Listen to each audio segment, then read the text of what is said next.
এক বাংলাদেশের হদিশ। এবার হদিশ মিলল উত্তর 24 পরগনা জেলার হিঙ্গলগঞ্জে।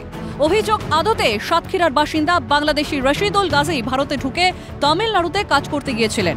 সেখানে হিঙ্গলগঞ্জের গোবিন্দকাটি গ্রাম পঞ্চায়েতের শ্রীধর কাটির বাসিন্দা গফর আলী গাজীর কন্যা রুমেশার সঙ্গে পরিচয় হয়।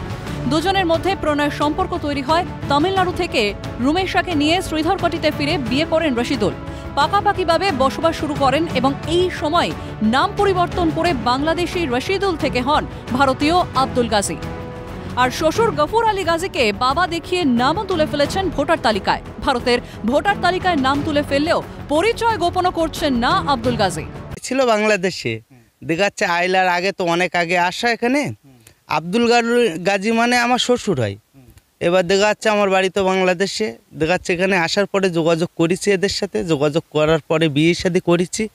করার পরে মনে করেন এখন আমার এখানে ছেলেপিলে আছে, বউ বাচ্চা আছে, তারপরে জায়গা জমি দেখাচ্ছে। কিভাবে উঠলো ভোটার তালিকায় বাংলাদেশের নাম? ও ভোটার কার্ড হয়ে গেছে, ও তো নিজেই বললো যে না আমরা পার্টির হাত ধরে আমি এই কার্ডফাটগুলো করেছি, ওর তো নিজেই স্বীকার করলো। এসআইআর আবহে বাংলাদেশের হদিশ সীমান্তবর্তী উত্তর 24 পরগনায় একাধিক প্রশ্ন তুলে দিচ্ছে।